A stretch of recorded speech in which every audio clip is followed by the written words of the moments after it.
ಎಲ್ಲರಿಗೂ ನಮಸ್ಕಾರ, ಎಲ್ಲರಿಗೂ ಶರಣು. ಹಿರಿಯರೇ, ವೇದಿಕೆ ಮೇಲೆ ಗಣ್ಯರೇ, ಸ್ನೇಹಿತರೆ, ಇವತ್ತು ಈ ಒಂದು ಪತ್ರಕರ್ತರ ಸಮಾವೇಶದಲ್ಲಿ ಭಾಗವಹಿಸಬಹುದು ಅವಕಾಶ ಸಿಕ್ಕಿರೋದು ಭಾಳ ಸಂತೋಷ ಆಗಿದೆ ನನಗೆ. ಈ ಅವಕಾಶ ಮಾಡಿಕೊಟ್ಟಿರೋದಾದ ಮೇಘರಾಜು ಆಗಿರ್ಬೋದು, ಮಲ್ಲಿಕಾರ್ಜುನ ಬಂಗಲೆ ಆಗಿರ್ಬೋದು, ಅನೇಕರಿಗೆ ನಾನು ಧನ್ಯವಾದಗಳು ಹೇಳಕ್ಕೆ ಇಷ್ಟಪಡ್ತೀನಿ. ಮಲ್ಲಿಕಾರ್ಜುನ ಬಂಗಲೆಯವರು ಭಾಳ ದಿಟ್ಟವಾಗಿ ಅನ್ಯಾಯದ ವ್ಯವಸ್ಥೆ ವಿರುದ್ಧ ಭಾಳ ಅರ್ಥಪೂರ್ಣವಾದ ಮಾತುಗಳು ಆಡಿದ್ದಾರೆ. ನಾವು ಕೇಳ್ಕೊಳ್ಳಿ, ನಮಗೆ ಹಳೆ ಕಾಲದ ಥರ ಬಿಲ್ಲು ಬಾಣದ ಯುದ್ಧಗಳಿಲ್ಲ, ಅಥವಾ ಖಡ್ಗ ತಲವಾರಿನ ಯುದ್ಧಗಳಿಲ್ಲ, ಅಥವಾ ಬಾಂಬ್ ಬಂದೂಕದ ಯುದ್ಧಗಳು ಸಹ ಕರ್ನಾಟಕದ ಅಷ್ಟು ಮಟ್ಟಿಗೆ ನಡೀತಾ ಇದೆ. ಆದರೆ ಯಾವ ಯುದ್ಧಗಳು ನಡೀತಾ ಇದೆ ಅಂದರೆ ಸೈದ್ಧಾಂತಿಕ ಯುದ್ಧಗಳು ನಡೀತಾ ಇದೆ. ಈ ಅನ್ಯಾಯದ ವ್ಯವಸ್ಥೆ ವಿರುದ್ಧ ಗಟ್ಟಿಯಾಗಿ ಒಂದು ಸಮಾಜಕ್ಕೋಸ್ಕರ ನಿಂತ್ಕೊಂಡು ಹೋರಾಟ ಮಾಡೋದಿದ್ದಾರೆ. ಮಲ್ಲಿಕಾರ್ಜುನ ಬಂಗಲೆಯವರಲ್ಲಿರೋ ವಿಚಾರ, ಧೈರ್ಯ, ಕಾಳಜಿ, ಪ್ರಾಮಾಣಿಕತೆ, ನೈತಿಕತೆ, ಅದು ನಮ್ಮೆಲ್ಲರೂ ಅದೇ ರೀತಿ ಇದ್ಕೊಂಡು ನಾವೆಲ್ಲ ಅಹಿಂಸವಾದ ಯೋಧರಾಗಬೇಕು ಈ ಸಮಾಜಕ್ಕೋಸ್ಕರ. ಮತ್ತೆ ಸ್ನೇಹಿತರೆ, ನನಗೆ ಕಲಬುರಗಿಗೆ ಬರೋದು ಭಾಳ ಸಂತೋಷ ಆಗುತ್ತೆ. ಎಲ್ಲಾದರೂ ನಾನು ಕರ್ನಾಟಕದಲ್ಲಿ ಬೆಂಗಳೂರು ಆಚೆ ಹೊರಗೆ ಎಲ್ಲಾದರೂ ಜಾಸ್ತಿ ಸಲ ಬಂದಿದ್ದೀನಿ ಅಂದರೆ ಅದು ಕಲಬುರಗಿ ಜಿಲ್ಲೆಯಲ್ಲಿ. ಯಾಕೆ ಕಲಬುರಗಿಗೆ ಅಂದರೆ ಬಹುಶಃ ಕಲಬುರಗಿನಲ್ಲಿ ಆ ಚಳುವಳಿಯ ಪ್ರಜ್ಞೆ, ಆ ಸಂಘಟನೆಯ ಪ್ರಜ್ಞೆ, ಭಾಳ ಮುಖ್ಯವಾಗಿ ಪ್ರತಿರೋಧದ ಪ್ರಜ್ಞೆ ಭಾಳ ಗಟ್ಟಿಯಾಗಿದೆ. ನಮ್ಮ ಹೋರಾಟಗಳ ಜೊತೆ ಪತ್ರಕರ್ತರು ಆ ಪ್ರತಿರೋಧದಿಂದಾಗ ಭಾಳ ಉತ್ತಮ ಸಮಾಜ ಕಟ್ಬೋದು. ನಮಗೆ ಇವತ್ತು ಅನೇಕ ಹಿರಿಯರಿದ್ದಾರೆ, ಅನೇಕ ಸ್ನೇಹಿತರು ಬಂದಿದ್ದಾರೆ. ಸಂತೋಷ್ ಹೆಗ್ಡೆ ಅವರು ಭ್ರಷ್ಟಾಚಾರ ವಿರುದ್ಧ ಅವರು ಬಹಳ ಅದ್ಭುತವಾದ ಕೆಲಸ ಮಾಡಿದ್ದಾರೆ, ಅದೆಲ್ಲ ನಮಗೆ ಸ್ಫೂರ್ತಿಯಾಗಿದೆ.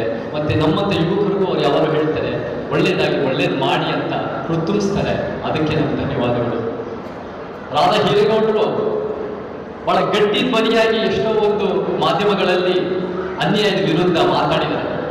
ನಮ್ಮ ಹೋರಾಟಗಳಲ್ಲಿ 2016-17 ದಿಟ್ಟಹಳ್ಳಿನಲ್ಲಿ ಆದಿವಾಸಿಗಳಿಗೆ ಅನ್ಯಾಯ ಆಗಿದೆ. ಆ ವ್ಯವಸ್ಥೆ ಇವತ್ತಿನ ದಿನ ಸರ್ಕಾರಗಳೇ, ಅವತ್ತಿನ ದಿನ ಇದ್ದಿದ್ದ ಪಕ್ಷ ಅವರೆಲ್ಲ ಆದಿವಾಸಿಗಳ ಪುನರ್ವಸತಿ ಅಲ್ಲ, ಲೈನ್ ಮನೆಗಳು ವಾಪಸ್ ಹೋಗಲಿ ಅಂತ ಮಾತಾಡಿರೋ ಮಂತ್ರಿಗಳ ಸಂದರ್ಭದಲ್ಲಿ ರಾಧಾ ಹಿರೇಗೌಡರು ಅವ್ರನ್ನ ಪ್ರಶ್ನೆ ಮಾಡಿ ಮಾಧ್ಯಮದಲ್ಲಿ ಗಟ್ಟಿಯಾಗಿ ಆದಿವಾಸಿಗಳ ಪರವಾಗಿ ನ್ಯಾಯ ನಿಂತುಕೊಂಡ್ರು.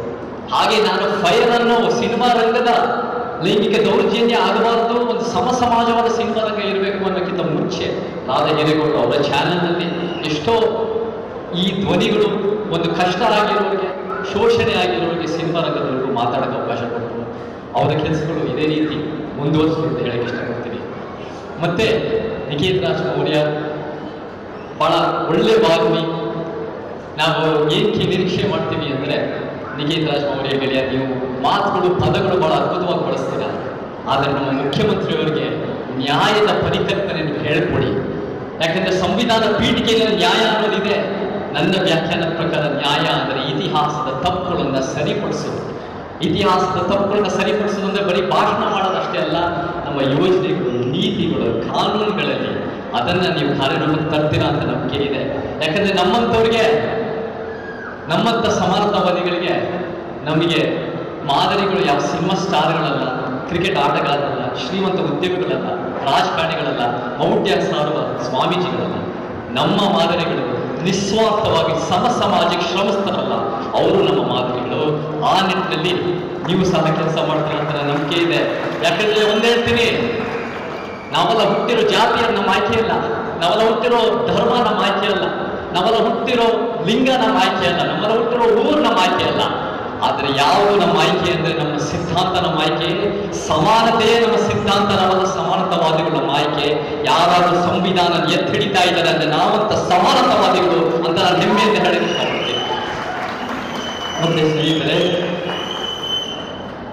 ಒಂದು ಉತ್ತಮ ಪ್ರಜಾಪ್ರಭುತ್ವಕ್ಕೆ ನಿಮ್ಮೆಲ್ಲರೂ ಗೊತ್ತಿರೋ ಹಾಗೆ ಒಂದು ಸ್ವತಂತ್ರವಾದ, ಪ್ರಬಲವಾದ, ಕಾಳಜಿಯುಳ್ಳ ಮಾಧ್ಯಮವೇ. ಆರ್ಟಿಕಲ್ 19 ಅನ್ನೋದು press, freedom of the press ಅನ್ನೋದು ಎತ್ತಿಡಿಯುತ್ತೆ. ಅನೇಕರು, ಮಲ್ಲಿಕಾರ್ಜುನವರು, ರಾಧಾಗಿರಿಗೌಡರು, ನಿಖೇತ್ ರಾಜ್ ಮೌರ್ಯ ವಾಚ್ ಡಾಗ್ ಅನ್ನೋ ರೀತಿ ಮಾತಾಡ್ತಾರೆ. ಆದರೆ ಎಷ್ಟೋ ರೀತಿಯಲ್ಲಿ ಕೆಲವು ಮಾಧ್ಯಮಗಳು, ಕೆಲವು ಪ್ರಬಲ ಮಾಧ್ಯಮಗಳು ಸಹ ವಾಚ್ ಡಾಗ್ ಆಗೋದು ಬಿಟ್ಟು ಲ್ಯಾಪ್ ಡಾಗ್ ಆಗೋ ಸಾಧ್ಯತೆಗಳು ಇರುತ್ತೆ. ನಮಗೆ ಲ್ಯಾಪ್ ಡಾಗ್ ಆಗೋದು ಬಿಟ್ಟು ನಮಗೇನು ಬೇಕು ಅಂದರೆ ಗಟ್ಟಿಯಾಗಿ ಅಧಿಕಾರದ ವರ್ಗಕ್ಕೆ, ಆಳುವ ವರ್ಗಕ್ಕೆ ಸತ್ಯ ನುಡಿಯುವ ಮಾಧ್ಯಮ ಬೇಕು. ನಾನು ನೋಡಿದ್ದೀನಿ ಯಾವ್ಯಾವ ಹೋರಾಟಗಳು ಎತ್ಕೊಂಡಿದ್ದೀವೋ ಆ ಹೋರಾಟಗಳಿಗೆ ನಿಜವಾಗ್ಲೂ ನ್ಯಾಯ ಸಲ್ಲಬೇಕು ಅಂದರೆ ಮಾಧ್ಯಮದ ಪಾತ್ರ ಬಹಳ ಇರುತ್ತೆ. ಯಾಕಂದ್ರೆ ನಮ್ಮ ಬೇಡಿಕೆ ಎಷ್ಟೇ ನ್ಯಾಯಯುತವಾಗಿದ್ರು ಈ ಒಂದು ಆಳುವ ಶಕ್ತಿಗಳು, ಈ ಒಂದು ಪ್ರಭಾವಿ ಶಕ್ತಿಗಳು, ಈ ಒಂದು ಸ್ಥಾಪಿತ ಶಕ್ತಿಗಳು ಯಾವ ಕಿವಿ ಕೊಡ್ತಾರೆ ಅಂದರೆ, ಮಾಧ್ಯಮದವರು ದೊಡ್ಡ ಮಟ್ಟಕ್ಕೆ ಇದನ್ನು ತಲುಪಿಸಿದಾಗ, ಜನಸಾಮಾನ್ಯರಿಂದ ಒತ್ತಡ ಬಂದಾಗ, ಅವಾಗ ಮಾಧ್ಯಮದವರು, ಅವಾಗ ಈ ಪ್ರಭಾವಿ ಶಕ್ತಿಗಳು ಕೇಳ್ತವೆ. ಸೊ ಆ ನಿಟ್ಟಿನಲ್ಲಿ ಒಂದು ಉತ್ತಮವಾದ ಮಾಧ್ಯಮ ಅನ್ನೋದು ಬಹಳ ಮುಖ್ಯ ಆಗುತ್ತೆ ನಮಗೆ ಸ್ನೇಹಿತರೆ. ಮತ್ತೆ ಏನಿದು ಮಾಧ್ಯಮ? ಬಹಳ ಜನ ನಾವು ಮಾತಾಡ್ತೀವಿ ಮಾಧ್ಯಮ, ಪತ್ರಕರ್ತರು, ಏನಿದು ಮಾಧ್ಯಮ ಅಂದರೆ ಏನು ವ್ಯಾಖ್ಯಾನಿಸ್ತೇವೆ? ನನ್ನ ವ್ಯಾಖ್ಯಾನ ಪ್ರಕಾರ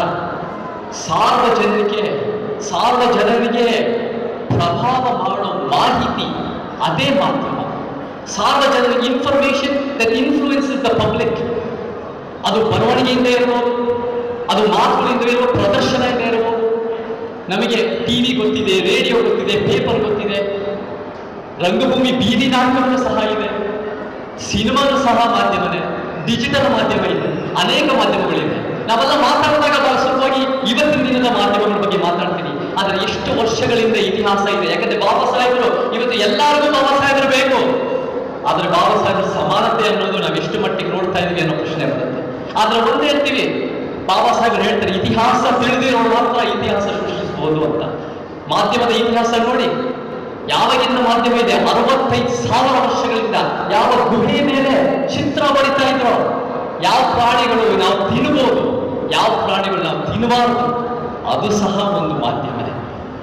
ಮತ್ತೆ 15ನೇ ಶತಮಾನದಲ್ಲಿ ಗುಟೆನ್ಬರ್ಗ್ ಪ್ರಿಂಟಿಂಗ್ ಪ್ರೆಸ್ ಬಂತು.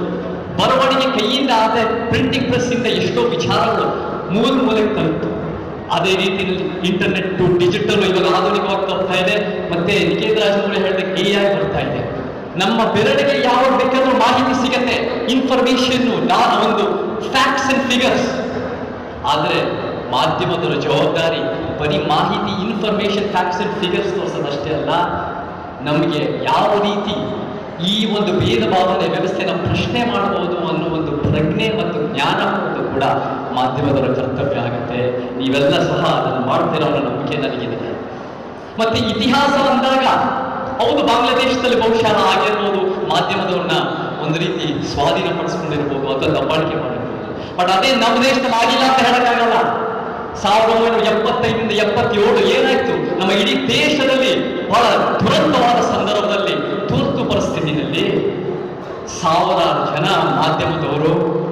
ಎಷ್ಟೋ ಜನ ಬುದ್ಧಿಜೀವಿಗಳು, ವಿಚಾರವಂತರು, ಅವನ್ನೆಲ್ಲರ ಮೇಲೆ ಜೈಲಿಗೆ ಹಾಕಿದ್ರು ಈ ಒಂದು ಪ್ರಧಾನಮಂತ್ರಿ. ಅದ್ರ ಜೊತೆ ಏನ್ ಮಾಡಿದ್ರು ಅಂದ್ರೆ ಸೆನ್ಸರಿಂಗ್ ಮಾಡಿದ್ರು. ಯಾಕಂದ್ರೆ ನಾವು ಕೇಳ್ಕೊಳ್ಳಿ, ಯಾವಾಗಾದ್ರೂ ಪ್ರಜಾಪ್ರಭುತ್ವ ಅದನ್ನ ಕಪಿಮುಷ್ಟಿನ ಇಟ್ಕೋಬೇಕು ಅಂದ್ರೆ ದೊಡ್ಡ ಮಟ್ಟಕ್ಕೆ ಅಧಿಕಾರದ ವರ್ಗ ಮಾಧ್ಯಮದವರನ್ನ ಕಪಿಮುಷ್ಟಿನ ಇಟ್ಕೊಂಡ್ರೆ ಅದನ್ನ ಜನರ ಮನಸ್ಸನ್ನ ಇಟ್ಕೋಬಹುದು ಅನ್ನೋ ಈ ಆಳುವ ವ್ಯವಸ್ಥೆ, ಆಳುವ ವರ್ಗಗಳಿಗೆ ಯಾವಾಗ ಗೊತ್ತಿದೆ. ಸೊ ನಮಗೆ ಸ್ವತಂತ್ರವಾದ ಮಾಧ್ಯಮ ಬಹಳ ಮುಖ್ಯ. ಆ ವಿಚಾರನ ಸಂವಿಧಾನದಲ್ಲಿ ಅಂತ ಹೇಳಿಬೇಕು ನಾವು. ಮತ್ತೆ ನೋಡಿ, ನಾವು ಅಂಕಿಅಂಶಗಳು ನಾವು ಬಹಳ ನೋಡ್ತೀವಿ. ಅಂಕಿಅಂಶಗಳು ಇವತ್ತು 2023ರಲ್ಲಿ ಪ್ರೆಸ್ ಫ್ರೀಡಮ್, ಮಾಧ್ಯಮದ ಸ್ವತಂತ್ರ ಅಂದಾಗ 180 ದೇಶಗಳಲ್ಲಿ 161ನೇ ಸ್ಥಾನಕ್ಕೆ ಬಂದಿದೆ. 7-8 ವರ್ಷದಿಂದ 133ರಿಂದ 161ಕ್ಕೆ ಬಂದಿದೆ. ಯಾವ್ಯಾವ ಮಾಧ್ಯಮದವರು, ಮಲ್ಲಿಕಾರ್ಜುನ ಅವರು ಪ್ರಸ್ತಾಪ ಮಾಡಿದ್ರು, ಯಾವ್ಯಾವ ಮಾಧ್ಯಮದವರು ಈ ಅನ್ಯಾಯದ ವ್ಯವಸ್ಥೆ ವಿರುದ್ಧ, ಆಳುವ ವರ್ಗಗಳ ವಿರುದ್ಧ, ಆಳುವ ಸರ್ಕಾರಗಳ ವಿರುದ್ಧ ಧ್ವನಿ ಎತ್ತಾಗ ಅವರನ್ನ ದೇಶದ್ರೋಹಿಯಾಗಿ ಬಿಂಬಿಸೋದಾಗಿರ್ಬೋದು, ಅವರಿಗೆ ಜೀವ ಬೆದರಿಕೆ ಕೊಡೋದಾಗಿರ್ಬೋದು, ಅವರನ್ನ ಜೈಲಿಗೆ ಹಾಕೋದಾಗಿರ್ಬೋದು, ಇದೆಲ್ಲ ಎಷ್ಟೋ ಮಟ್ಟಿಗೆ ನಡೆದಿದೆ. ನಮಗೆ ವರ್ಷ 3ರಿಂದ 4 ಜನ ಮಾಧ್ಯಮದವರು ಜೀವ ಕೊಡ್ತಾರೆ. ಮತ್ತೆ ನಮಗೆ ಆ ಮಾಧ್ಯಮದ ಕ್ಷೇತ್ರಗಳಲ್ಲಿ, ಆಫೀಸ್ಗಳಲ್ಲಿ ನಮಗೆ ಅನೇಕ ರೀತಿ, ನಮಗೆ ಮಹೇಶ್ ಚಂದ್ರಗುರು ಅಂತ ಅವರು ತೀರ್ಕೊಂಡ್ರು ಇದೇ ಕೆಲವು ವಾರಗಳಲ್ಲಿ. ಅವರು ಜರ್ನಲಿಸಮ್ ಅನ್ನೋಕ್ಕಿಂತ ಜನಿವಾಲಿಸಮ್ ಅಂತ ಹೇಳಿದ್ರು. ಸೊ ನಮಗೆ ಅನೇಕ ರೀತಿಯ ಸಮಸ್ಯೆಗಳಲ್ಲಿ, ಮತ್ತೆ ಮುಖ್ಯವಾಗಿ ರಾಧಾ ಹಿರೇಗೌಡರು ಹೇಳುತ್ತಾರ, ಬಹಳ ಪ್ರಭಾವಿ ದುಡ್ಡಿರೋ ಶಕ್ತಿಗಳು ದೊಡ್ಡ ಮಟ್ಟಕ್ಕೆ ಮಾಧ್ಯಮನ ಅವರು ಒಂದು ರೀತಿ ಕಪಿಮುಷ್ಟಿಯಲ್ಲಿ ಇಟ್ಕೊಂಡ್ಬಿಟ್ಟಿದ್ದಾರೆ. ಅಂಬಾನಿ ಅನ್ನೋರೇ 70 ಮಾಧ್ಯಮಗಳಿದೆ, 80 ಕೋಟಿ ಜನ ಆ ಮಾಧ್ಯಮಗಳು ನೋಡ್ತಾರೆ. ದೊಡ್ಡ ಮಾಧ್ಯಮ NDTV ಈ ತರ ಅದಾನಿ ಕೈಯಲ್ಲಿದೆ. ಇದೆಲ್ಲ ಏನಾಗುತ್ತೆ ನೀವು ನಾಲ್ಕುಗಳು ಈಗ ಪ್ರಪಂಚ ನೋಡಿ ಅರ್ಥ ಮಾಡ್ಕೋಬೇಕು. ಏನ್ ನಡೆಯುತ್ತೆ ಅಂದ್ರೆ ಮ್ಯಾನ್ಯುಫ್ಯಾಕ್ಚರಿಂಗ್ ಕನ್ಸೆಂಟ್ ಅಂತ ಹೇಳುತ್ತೆ. ಒಪ್ಪಿಗೆ ಅನ್ನೋದು ಇವರೇ ಸೃಷ್ಟಿ ಮಾಡ್ತಾರೆ ಆಳುವ ಸರ್ಕಾರಗಳಿಗೆ, ಆಳುವ ವರ್ಗಗಳಿಗೆ. ಸೆಪ್ಟೆಂಬರ್ 11 ಅನ್ನೋದು ಇತ್ತಾನೆ ಬಂದಿದೆ. 2001ರಲ್ಲಿ ಅಮೆರಿಕದಲ್ಲಿ ದೊಡ್ಡ ಮಟ್ಟದ ಒಂದು ಕೃತ್ಯ ನಡೀತು, ದೊಡ್ಡ ಮಟ್ಟದ ಒಂದು ಅಟ್ಯಾಕ್ ನಡೀತು.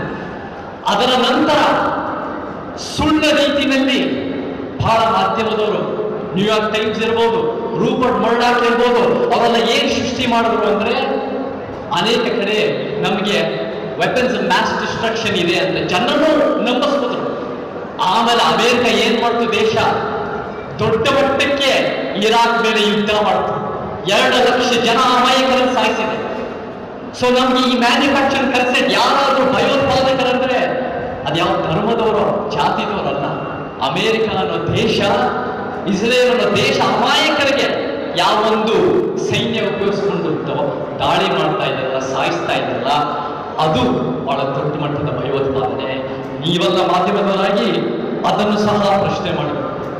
ಮತ್ತೆ ನಮ್ಮ ಕರ್ನಾಟಕದಲ್ಲೂ ಸತ್ಯ ನೋಡಿದಾಗ ಒಂದು ಮಾಧ್ಯಮ 2020ರಲ್ಲಿ ಯಾರ್ಯಾರು ಆಳುವ ಶಕ್ತಿಗಳಿದ್ರು ಅವ್ರ ವಿರುದ್ಧ ನೋಡಿದಾಗ ಅವರನ್ನ ಮುಚ್ಚಿ ಹಾಕೋದು. ಎಷ್ಟೋ ಜನ ಅವ್ರ ಮೇಲೆ, ಅವರ ಕೆಲಸ ಮಾಡ್ತಿರೋ ಮೇಲೆ ದಾಳಿ ಮಾಡ್ತಿದ್ರು. ನನ್ಗೆ ಏನ್ ದುಃಖ ಆಯ್ತು ಅಂದ್ರೆ, ಬೇರೆ ಮಾಧ್ಯಮದವರು ದೊಡ್ಡ ಮಟ್ಟಕ್ಕೆ ಅದನ್ನು ಮಾತಾಡಕ್ಕಾಗತ್ತೋ ಇಲ್ವೋ ಅಂತ ಒಂದು ಭಯ ಇತ್ತು. ಈ ಭಯದ ವಾತಾವರಣ ಇದೆ, ಅದನ್ನ ನಾವು ಸಹ ಅದನ್ನ ಪ್ರಶ್ನೆ ಮಾಡಿ ಅದನ್ನ ಮೀರಿ ಬರಬೇಕು. ಯಾವ ರೀತಿ ಬರ್ಬೋದು ಅಂದ್ರೆ, ದೊಡ್ಡ ದೊಡ್ಡ ಬಿಸ್ನೆಸ್ ಉದ್ಯಮದ ಮಾಧ್ಯಮಗಳಲ್ಲ, ಪರ್ಯಾಯ ಮಾಧ್ಯಮ. ಪರ್ಯಾಯ ಮಾಧ್ಯಮ ಅಂದ್ರೆ ನಮಗೆ ದುಡ್ಡು ಮಾಡ್ಕೊಳ್ಳಕ್ಕೆ ಅಥವಾ ನಮಗೆ ಬರೀ ಪ್ರಚಾರದಲ್ಲಿರಕ್ಕಲ್ಲ, ಸತ್ಯ ನುಡಿಯಕ್ಕೆ, ಒಂದು ಉತ್ತಮ ಸಮಾಜ ಕಟ್ಟಕ್ಕೆ ಅಂತ ಮಾಧ್ಯಮಗಳು ಸಹ ಇದ್ದಾವೆ. ಈ ಪರ್ಯಾಯ ಮಾಧ್ಯಮಗಳು, ಇಂಥ ಬೆಳವಣಿಗೆ ನಮಗೆ ಬಹಳ ಮುಖ್ಯ. ಬಾಬಾ ಸಾಹೇಬರು, ತಂದೆ ಪೆರಿಯಾರ್ ಅವರ ಕಾಲದಲ್ಲಿ ಏನ್ ಮಾಡಿದ್ರು, ಅವರು ಪರ್ಯಾಯ ಮಾಧ್ಯಮ ಕಟ್ಟರು. ಮೂಕ ನಾಯಕ ತನಿಖೆಗಳಾಗಿ ಹೇಳಿದ್ರು. ಅಷ್ಟೇ ಅಲ್ಲ, ಜನತ, ಪ್ರಬುದ್ಧ ಭಾರತ, ಬಹಿಷ್ಕೃತ ಭಾರತ, ಮತ್ತೆ ತಂದೆ ಪೆರಿಯಾರು, ಕುಡಿಯರ್ಸು, ರಿವೋಲ್ಟ್, ಮಾಡರ್ನ್ ನ್ಯಾಷನಲಿಸ್ಟ್, ಬಿಡುತ್ತಲೆ, ಈ ತರ ಅನೇಕ ಒಂದು ಮಾಧ್ಯಮಗಳು ಮುಂದುವರಿಸಿದ್ರು. ಇವತ್ತಿನ ದಿನ ಬಹಳ ಒಳ್ಳೆ ಬೆಳವಣಿಗೆ ಅಂದ್ರೆ ನಾವೆಲ್ಲರೂ ಕೂಡ ಮಾಧ್ಯಮ, ನಾವೆಲ್ಲರೂ ಕೂಡ ಮಾಧ್ಯಮವೇ. ಸೋಷಿಯಲ್ ಮೀಡಿಯಾದಲ್ಲಿ ನಮ್ಮ ವಿಚಾರಗಳು ಗಟ್ಟಿಯಾಗಿದೆ ಅಂದ್ರೆ, ನಮ್ಮ ಸತ್ಯದ ಪರವಾಗಿದ್ದೀವಿ ಅಂದ್ರೆ, ನಮ್ಮ ಜಾತಿ ಯಾವುದು ಮುಖ್ಯ ಅಲ್ಲ, ನಮ್ಮ ಲಿಂಗ ಯಾವುದು ಮುಖ್ಯ ಅಲ್ಲ, ಎಷ್ಟು ಓದಿದೀವಿ, ಹೇಗೆ ಕಾಣ್ತೀವಿ, ಮೇಕಪ್ ಆಗ್ತೀವೋ, ಬೆಳ್ಳಿಗಿದೀವೋ, ಕರ್ರಗಿದೀವೋ, ಯಾವುದು ಮುಖ್ಯ ಇಲ್ಲ. ಸತ್ಯ ನೋಡಿದೀವಿ ಅನ್ನೋ ರೀತಿಯಲ್ಲಿ ಟ್ವಿಟ್ಟರ್ನಲ್ಲಿ, ಎಕ್ಸ್ ಅಲ್ಲಿ ಪ್ರಪಂಚದಾದ್ಯಂತ ಹರಡುವುದು. ಸೊ ಆ ಕಾರಣಕ್ಕೆ ಆ ಸೋಷಿಯಲ್ ಮೀಡಿಯಾನ ಬಹಳ ಉತ್ತಮವಾಗಿ ಬಳಸೋದು ಅದನ್ನು ಕೂಡ ಜನರಿಗೆ ತಲುಪಿಸೋದು ಬಹಳ ಮುಖ್ಯವಾದ ಕೆಲಸ ಆಗಬೇಕು. ಈ ಆಡಳಿತ ವ್ಯವಸ್ಥೆಗಳು, ಸರ್ಕಾರಗಳು ಅದನ್ನು ದುರುಪಯೋಗ ಮಾಡಿದ್ದಾರೆ.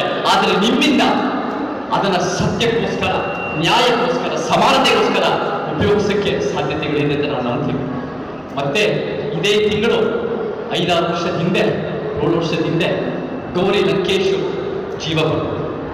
ಗೌರಿ ಲಂಕೇಶ್ ಅವಳು ಬಹಳ ಒಂದು ದಿಟ್ಟವಾದ ಮಹಿಳೆ. ಅವ್ರ ಜೊತೆ ಕೆಲಸ ಮಾಡಿದ್ರು. ತಂದೆ ಪಿ ಲಂಕೇಶ್ ಅವರು ಮಾಧ್ಯಮದ ಮುಖಾಂತರ ಇಡೀ ವ್ಯವಸ್ಥೆನ ಅಲ್ಲಾಡಿಸುವ ಶಕ್ತಿ ಇತ್ತು ಅಂತ ತೋರಿಸ್ಕೊಟ್ರು. ನಮಗೆ ಗೌರಿನ ಮಾದರಿ ಮುಖಾಂತರ ಮೀಡಿಯಾ ಎಥಿಕ್ಸ್ ಅನ್ನೋದು ಕಾಣಿಸೋದು ಬಹಳ ಮುಖ್ಯ. ನಾವು ಕೂಡ ಮಾಧ್ಯಮದವರನ್ನು ಕೂಡ ಆ ಎಥಿಕಲ್ ಜರ್ನಲಿಸಮ್ ಅನ್ನೋದು ಸಾಧ್ಯ ಉಂಟು, ಅದು ನಮಗೆ ಬೇಕು. ಅದರಿಂದ ನಾವು ಒಂದು ಉತ್ತಮ ಸಮಾಜ ಕಟ್ಟಬಹುದು ಅನ್ನೋದನ್ನ ಬೇರೆ ಬೇರೆ ಥರ ಕ್ಲಾಸಸ್ಗಳು, ಬೇರೆ ಬೇರೆ ಥರ ಚರ್ಚೆಗಳು ಆಗಬೇಕು. ಆಗತ್ತೆ ಅನ್ನೋ ನಂಬಿಕೆ ಇದೆ. ನಾನು ಹೋಗೋಕ್ಕೆ ಮುಂಚೆ ಒಂದು ಮಾತು ಹೇಳ್ಬಿಟ್ಟು ನಾನು ಮುಗಿಸ್ತೀನಿ. ಇವತ್ತು ದೇಶ ಅನ್ನೋ ಒಂದು ಚರ್ಚೆ ಬರ್ತಾ ಇದೆ. ಒಂದ್ ಕಡೆ ದೇಶದ್ರೋಹಿ, ದೇಶ ವಿರೋಧಿ ಅಂತ, ಇನ್ನೊಂದು ಕಡೆ ದೇಶ ಪ್ರೇಮಿ, ದೇಶಭಕ್ತರ ಅಂತ. ದೇಶ ಅಂದ್ರೆ ಏನು? ದೇಶ ಅಂದ್ರೆ ಜನರಲ್ಲ, ಜನರಿಗಿಂತ ಮೀರಿದ್ದು. ದೇಶ ಅಂದ್ರೆ ಗಡಿಗಳು, ಸರ್ಕಾರಗಳು ಎಲ್ಲದಕ್ಕಿಂತ ಮೀರಿದ್ದು. ದೇಶ ಅಂದ್ರೆ ಒಂದು ಕಲ್ಪನೆ, ಒಂದು ಪರಿಕಲ್ಪನೆ. ಈ ದೇಶ ಅನ್ನೋದು ಒಂದು ರೀತಿ ಕೇಂದ್ರ ಸರ್ಕಾರದ ಹಿಂದೂ ರಾಷ್ಟ್ರದ ತಾರತಮ್ಯ ದೇಶ. ಅದು ನಮ್ಮ ದೇಶ ಅಲ್ಲ. ರಾಜ್ಯ ಸರ್ಕಾರದ ಗ್ರಾಮ ರಾಜ್ಯ ಈ ಯಥಾಸ್ಥಿತಿ ವ್ಯವಸ್ಥೆಯನ್ನು ಎತ್ತಿ ಹಿಡಿದು ಬಣ್ಣ ಮಾತಾಡೋದು, ಅದು ಕೂಡ ನಮ್ಮ ದೇಶ ಅಲ್ಲ. ಕೇರಳದಲ್ಲಿರೋ ಎಡಪಂಥಿ, ಅದು ಕೂಡ ದೇಶನ ಅರ್ಥ ಮಾಡ್ಕೊಂಡ್ರೆ ಬರೀ ಆರ್ಥಿಕತೆ ಅಂತ ಅರ್ಥ ಮಾಡ್ಕೊಂಡು ನಮ್ಮ ದೇಶ ಅಲ್ಲ. ಯಾವ್ದಾದ್ರೂ ನಮ್ಮ ದೇಶ ಇದ್ರೆ ಅದು ಹೆಮ್ಮೆಯಿಂದ ಹೇಳ್ತೀನಿ. ಬಾಬಾ ಸಾಹೇಬ್ ಅಂಬೇಡ್ಕರ್, ತಂದೆ ಪೆರಿಯಾರಿನ ಸಮಾನತೆ, ನ್ಯಾಯ, ಸಂವಿಧಾನ ಪೀಠಿಕೆಯ ದೇಶ. ಆ ದೇಶಕ್ಕೋಸ್ಕರ ನಾವು ನಿಂತ್ಕೋಬೇಕು. ಇವೆಲ್ಲರೂ ಸಹ ನಿಂತ್ಕೊಂಡಿಲ್ಲ ಅನ್ನೋ ನಂಬಿಕೆ ನನಗಿದೆ. ಕೊನೆಯದಾಗಿ ನಾನು ಒಂದು ವಚನ ಹೇಳಿ ನನ್ನ ಮಾತು ಮುಗಿಸ್ತೀನಿ. ಒಂದು ವೈಜ್ಞಾನಿಕತೆಯ ವಚನ. ನೀರ ಕಂಡಲ್ಲಿ ಮುಳುಗುವರಯ್ಯ, ಮರವ ಕಂಡಲ್ಲಿ ಸುತ್ತುವರಯ್ಯ, ಒತ್ತುವ ಜನ ಒಣಗಿರವರ ಮೆಚ್ಚದವರು ನಿನ್ನಂತ ಬಲ್ಲರು ಕೂಡಲ ಸಿಂಹದೇವ. ಇವತ್ತು ನಿಮ್ಮೆಲ್ಲರ ಮಾತಕ್ಕೆ ಅವಕಾಶ ಸಿಕ್ಕಿ ಬಹಳ ಸಂತೋಷ. ಮುಂದೆ ನಾವು ನಮ್ಮ ಅನ್ಯಾಯದ ವಿರುದ್ಧದ ಹೋರಾಟ ನಾವೆಲ್ಲ ಜೊತೆ ಸೇರಿ ಮುಂದುವರಿಸೋಣ. ಜೈ ಕರ್ನಾಟಕ, ಜೈ ಭೀಮ್. RTV ಕನ್ನಡ, ಚಿನ್ನದ ನಾಡಿನ ಕನ್ನಡಿಗರ ಧ್ವನಿ. ನಮ್ಮ ಚಾನೆಲ್ ವೀಕ್ಷಿಸಿದ ನಂತರ ಲೈಕ್ ಮಾಡಿ, ಶೇರ್ ಮಾಡಿ, ಸಬ್ಸ್ಕ್ರೈಬ್ ಮಾಡಿಕೊಳ್ಳಿ. ರಾಯಚೂರು ಜಿಲ್ಲೆಯ ಪ್ರತಿನಿಧಿ ಶ್ರೀನಿವಾಸ್ ಮಧುಶ್ರೀ, ಹಟ್ಟಿ ಚಿನ್ನದ ಗಣಿ. ಧನ್ಯವಾದಗಳು.